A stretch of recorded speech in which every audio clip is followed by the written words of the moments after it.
Hello students, कैसे हैं आप लोग सब। आई होप अच्छे हो और आपकी प्रिपरेशन भी बहुत अच्छे से चल रही होगी। ठीक है, जिस तरीके से अपन ने स्टार्ट किया है, ठीक है, उसमें अपन आगे बढ़ते हैं। अपन ने कुछ एक अच्छे क्वेश्चंस की सीरीज स्टार्ट की थी, तो उसमें अपन ने सबसे पहले जो रैंक बूस्टर सीरीज में किया था, अपन ने मोल कॉन्सेप्ट पढ़ा था। ठीक है, तो आई होप कि आप सब लोगों ने उसको बहुत अच्छे से रिवाइज भी किया होगा, उसके क्वेश्चंस किए होंगे आप लोगों ने। ठीक है, अब अपन नेक्स्ट टॉपिक स्टार्ट करते हैं, आयनिक इक्विलिब्रियम। तो आयनिक इक्विलिब्रियम एक ऐसा टॉपिक है जिसमें से डायरेक्ट क्वेश्चन अपने को लगभग लगभग ऐसा कोई एग्जाम नहीं है कि ना मिलता हो। ठीक है ना, हर एग्जाम में अपने को इसका क्वेश्चन मिलता ही है। और उसके साथ साथ इस चैप्टर का इनडायरेक्ट काफ़ी अच्छा खासा यूज है जब आप पढ़ते हो इलेक्ट्रोकेमिस्ट्री। ठीक है, तो इलेक्ट्रोकेमिस्ट्री में भी इसका अच्छा खासा यूज है। और जब आप आयनिक पढ़ते हो उसमें से डायरेक्ट क्वेश्चन तो आता ही आता है एग्जाम में, तो उसके लिए भी अपने लिए टॉपिक जो है इंपॉर्टेंट है। अब इस चैप्टर की खास बात क्या है कि ये चैप्टर जब तक आप खुद इसकी प्रैक्टिस नहीं करते हो, तो कोई भी आपको कितना भी ये चैप्टर करवा दे, आप इस चैप्टर में क्वेश्चन नहीं कर पाओगे एग्जाम में। और ये मैं आपको बता दूं एक बात कि अगर आपने इस चैप्टर को खुद से अगर एक बार भी कर लिया, तो आपको लगेगा कि इसमें यार ज़्यादा वैरायटी तो है ही नहीं, सारे क्वेश्चन एक ही जैसे हैं। ठीक है, सब क्वेश्चन एक ही जैसे हैं, तो फिर सबसे ईजी चैप्टर भी आपको आयनिक ही लगेगा। तो अपन क्या करते हैं कि इसमें कुछ क्वेश्चंस लेते हैं। ठीक है, आप उन क्वेश्चंस को कीजिए। ऐसे तो बहुत सारे क्वेश्चन अपन ले सकते हैं, मैं आपको 100 क्वेश्चन की प्रैक्टिस करवाऊं, बट अपन ऐसे क्वेश्चन करते हैं कि जिससे अपना एक क्वेश्चन से लगभग लगभग एक टॉपिक अपना पूरा रिवाइज हो जाए और मैं आपको मैक्सिमम कॉन्सेप्ट्स उन क्वेश्चन के थ्रू रिवाइज करवा पाऊं। ठीक है, और उनकी प्रैक्टिस करवा पाऊं। तो इस तरीके के अपन ने क्वेश्चन चूज किए हैं। तो आप इन क्वेश्चंस को तो कीजिएगा ही, ये क्वेश्चन इंपॉर्टेंट तो है ही है, बट साथ ही साथ इनसे रिलेटेड जो अपन कॉन्सेप्ट्स पढ़ रहे हैं तो वो भी इंपॉर्टेंट है अपने लिए, आप उनको भी देखिएगा। ठीक है ना, तो अपन क्वेश्चन बहुत लिमिटेड कर रहे हैं, तो इसका मतलब ये है कि उसमें जो अपन कॉन्सेप्ट्स यूज करने वाले हैं, जो फॉर्मूला यूज करने वाले हैं, तो वो आपको अच्छे से पता होने चाहिए। ठीक है, तो ये देखना अपन यहाँ पे क्वेश्चन जो है अपने को इसमें क्या गिवन है। इस क्वेश्चन में अपने को दिया गया है कि पी के ए वैल्यू ऑफ NH4 प्लस, इसकी पी के वैल्यू आपको गिवन है, कितनी है 9 है। और पी के बी वैल्यू आपको फाइंड करनी है किसकी, NH4OH की। तो अब आपको देखो ये पता है पी के वैल्यू गिवन है, इसका मतलब ये क्या है, एसिड है, और ये क्या चीज़ है, बेस है। इतना आपको पता चल गया। तो आपको ये तो पता है कि आप NH3 लिखो या फिर NH4OH लिखो, बात एक ही है, क्योंकि एसिडिक मीडियम एक्वा सॉल्यूशन में जो अमोनिया है वो NH4OH की फॉर्म में ही एग्जिस्ट करता है। तो आप NH3 लिखो या फिर NH4OH लिखो। तो मैं इसको चलो लेट से यहाँ पे NH4OH गिवन है, तो आपको NH3 अमोनिया से ज़्यादा अच्छे से समझ में आता होगा। मैंने लिखा NH3। ठीक है, NH3, और इसने क्या किया, एक H प्लस एक्सेप्ट किया और ये कन्वर्ट हो गया किस में, NH4 प्लस में। तो आपको पता चला कि ये जो H प्लस एक्सेप्ट करता है अकॉर्डिंग टू ब्रोंस्टेन थ्योरी, तो जो H प्लस एक्सेप्ट करता है वो क्या होता है, बेस। अब ये तो था बेस, ठीक है, और इसने H प्लस एक्सेप्ट किया तो ये अपने पास बनेगा कॉन्जुगेट एसिड। इतना पता चल गया, ये है कॉन्जुगेट एसिड और ये है कॉन्जुगेट उसका बेस बोल दो। ठीक है, तो ये अगर बेस लिया तो इसका कॉन्जुगेट एसिड है अमोनियम आयन, और अगर आपने इसको एसिड लिया तो इसका कॉन्जुगेट बेस होगा अमोनिया। तो इसका मतलब ये है कि ये दोनों जो पेयर है, अमोनिया आयन और अमोनिया, ये एक दूसरे के कॉन्जुगेट एसिड बेस पेयर है। अब कॉन्जुगेट एसिड बेस पेयर होंगे तो उसके लिए अपन एक रिलेशन लिखते हैं कि उनके लिए रिलेशन क्या आता है, के ए इंटू के बी इक्वस टू के डब्ल्यू। ठीक है, के ए इंटू के बी इजिकस टू के डब्ल्यू। ध्यान रहे ये के ए किसके लिए, एसिड के लिए, के बी किसके लिए, बेस के लिए, और के डब्ल्यू किसके लिए, वाटर के लिए। ठीक है, तो के ए इंटू के बी इजिकस टू के डब्ल्यू। और दूसरी इंपॉर्टेंट चीज इसमें कि ये के ए और के बी जो है वो एक ही कॉन्जुगेट एसिड बेस पेयर के लिए है। ऐसा नहीं है कि आपने मन में आया वो एसिड के लिए के लिख दिया और मन में आया उस बेस के लिए के बी लिख दिया और फिर आप कहोगे सर के डब्ल्यू के इक्वल आना चाहिए। ऐसा नहीं है, ये किसके लिए है, जो आपने एसिड लिया उसी का ही कॉन्जुगेट बेस और जो बेस लिया उसी का ही कॉन्जुगेट एसिड। तो ये एक पेयर के लिए लिखा है आपने, ठीक है ना। तो यहाँ पे अमोनिया और अमोनियम आयन, तो ये तो अपने को दिख रहा है कि ये क्या है, कॉन्जुगेट एसिड बेस पेयर है। तो क्या इसके लिए अपन ये रिलेशन अप्लाई कर सकते हैं, इन दोनों के बी के लिए लिख सकते हैं। बट आपको यहाँ पे गिवन क्या है, पी के बी। अगर आप इसका लॉग लेकर लिखोगे ना तो आप इसको ऐसे भी लिख सकते हो फिर रिलेशन को कि पी के ए प्लस पी के बी इक्वल टू कितना, पी के डब्ल्यू। तो ये रिलेशन आ गया पी के ए प्लस पी के बी इक्वल टू के पी के डब्ल्यू। अब अपने को यहाँ पे पी के ए की वैल्यू गिवन है कितनी, 9। पीके की वैल्यू 9 गिवन है, प्लस पीके भी अपने को कैलकुलेट करना है। अब बात आती है पीके डब्ल्यू की।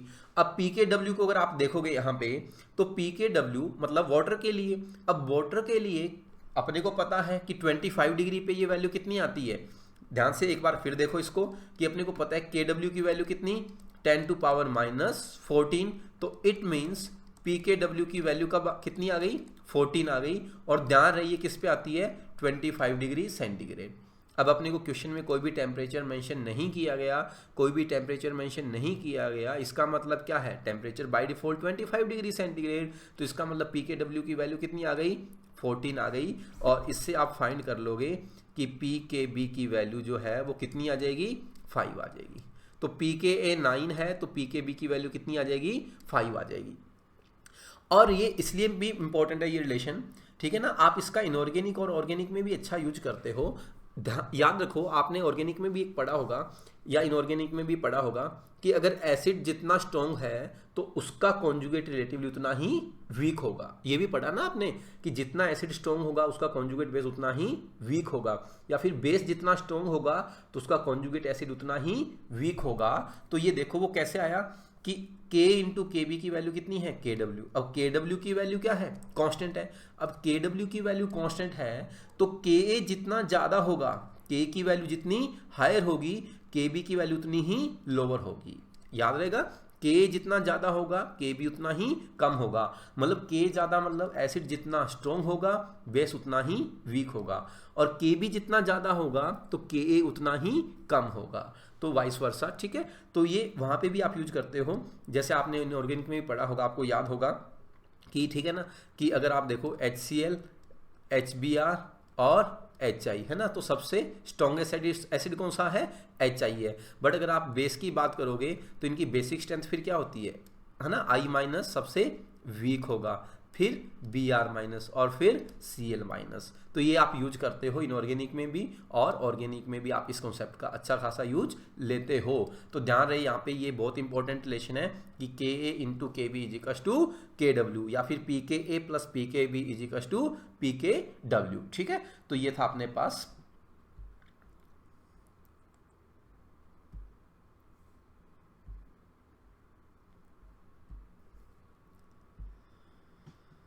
चलिए नेक्स्ट क्वेश्चन है अपने पास।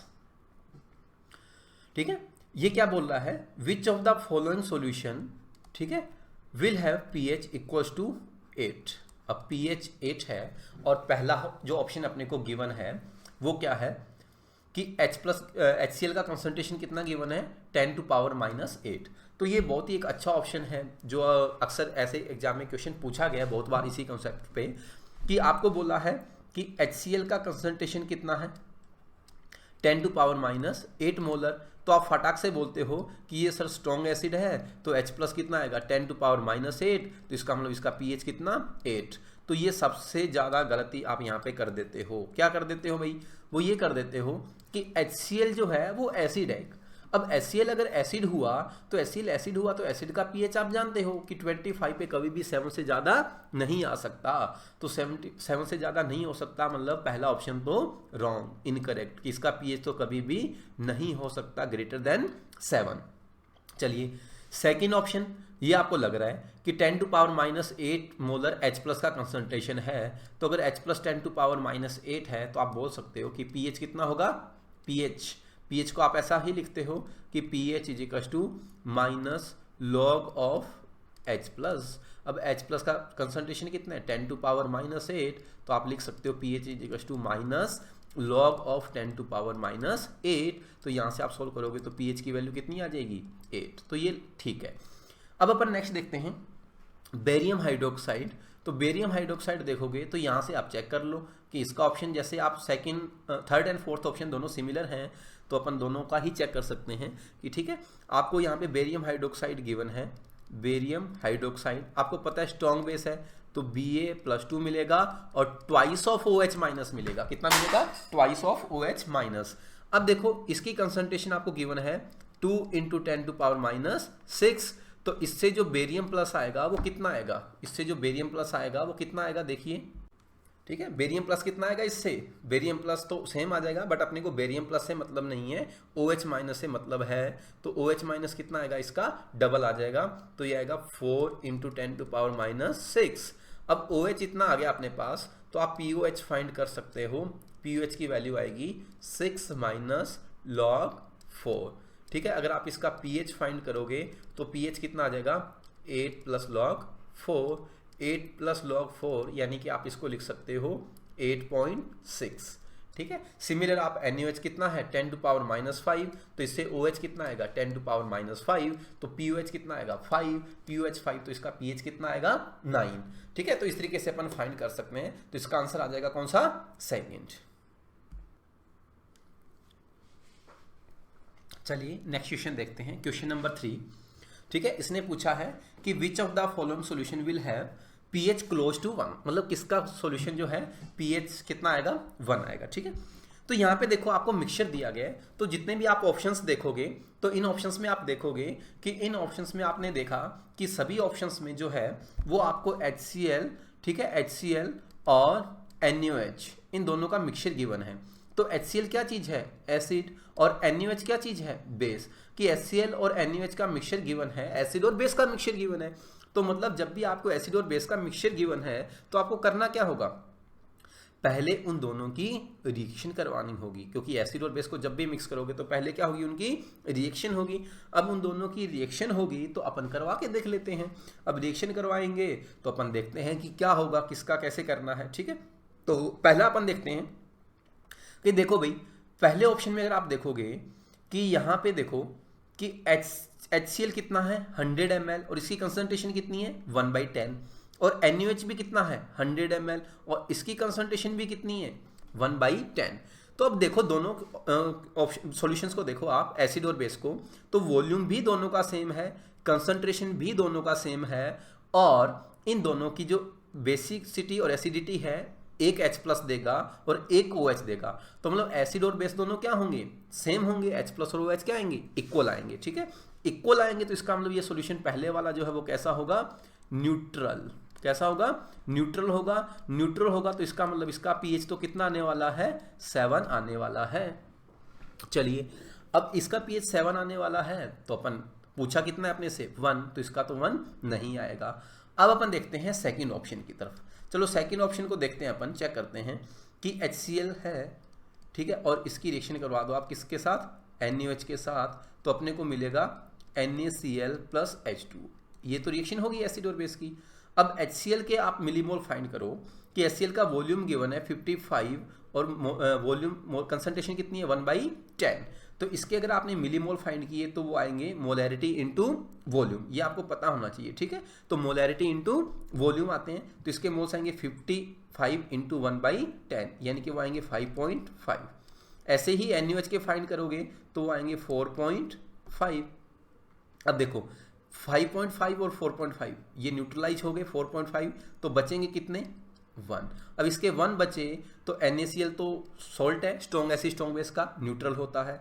H2O ठीक है। अब अपन इसके H+ के जो मोल बचे वो कितने बचे भाई 1 बचे, और जो टोटल वॉल्यूम बचा वो कितना बचा, टोटल वॉल्यूम बचा 100 ml, क्योंकि 55 + 45 तो ये आएगा 10⁻²। तो 10⁻² है तो इसका pH कितना आ जाएगा 2। इसका pH कितना आ गया 2 आ गया। ठीक है, चलिए अब अपन देखते हैं थर्ड सॉल्यूशन। थर्ड तो मतलब अपने को चाहिए कितना था 1। थर्ड आप देखोगे तो थर्ड में आप देखोगे तो ये कितना है भाई 10 ml और ये कितना है 90 ml, और कंसंट्रेशन दोनों की क्या है सेम। अब कंसंट्रेशन दोनों की सेम है, जब कंसंट्रेशन दोनों की सेम होगी तो इसका सेम है और बेस का वॉल्यूम ज़्यादा है, तो बेस ज़्यादा है तो मतलब ये तो कैसा होना चाहिए बेसिक, तो यानी कि pH कितना होना चाहिए >7 होना चाहिए।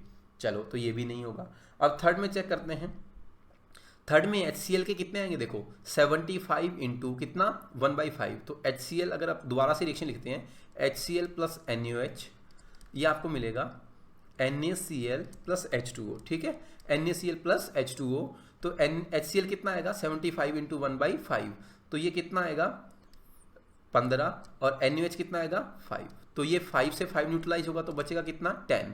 तो अगर यहाँ से आप H+ लिखोगे तो कितना लिखोगे 10 वॉल्यूम कितना 100, तो वो कितना आएगा 10 टू पावर -1, तो इसका पीएच कितना आ जाएगा 1।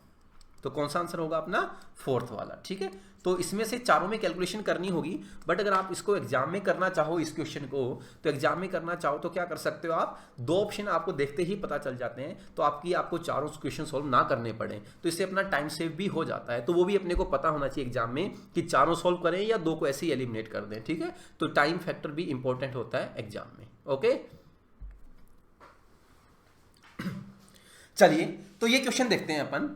इसमें आपको क्या गिवन है, एक कोई एसिड गिवन है। कौन सा एसिड गिवन है आपको, H2S। ठीक है, आपको H2S एसिड गिवन है यहां पे।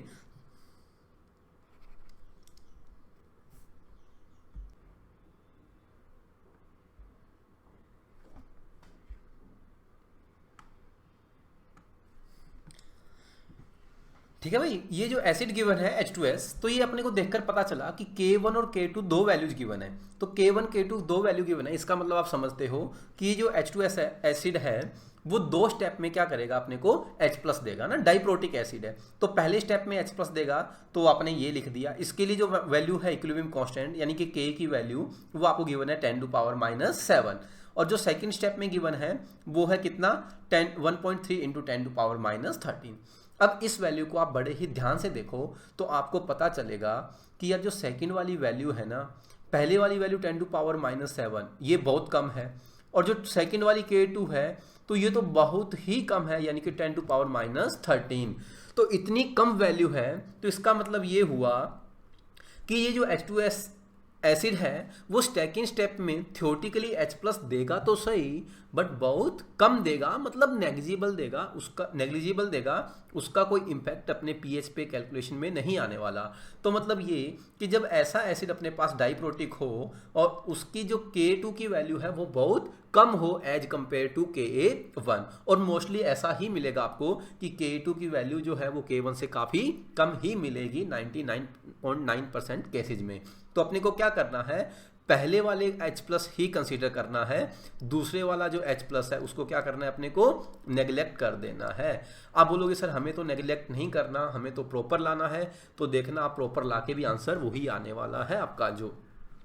तो अब पहले से ही आने वाला है, तो वीक एसिड है, तो वीक एसिड से अपन पहले ही सीख चुके हैं कि वीक एसिड से जो H+ आता है उसकी वैल्यू कितनी आती है, √Ka इंटू C, और यहाँ पे K कौन सा लिखोगे, Ka1, तो ये है 10 टू पावर -7 इंटू C कितना 10 टू पावर -1, यानी कि कंसंट्रेशन ऑफ एसिड, तो ये वैल्यू आएगी 10 टू पावर -4। अब H+ 10 टू पावर -4 आ गया, तो इसका मतलब pH कितना आएगा, pH आएगा 4। ठीक है, तो इसका आंसर कौन सा आ जाएगा अपना pH 4, यानी कि फर्स्ट आंसर। ठीक है, तो सेकंड वाला तो H+ बहुत नेग्लिजिबल है, तो उसको कोई मतलब अपने लिए नहीं है। तो ध्यान रखना, और ये मोस्ट इंपॉर्टेंट फॉर्मूला कि वीक एसिड से जो H+ आता है वो कितना आता है, वीक एसिड से H+ आता है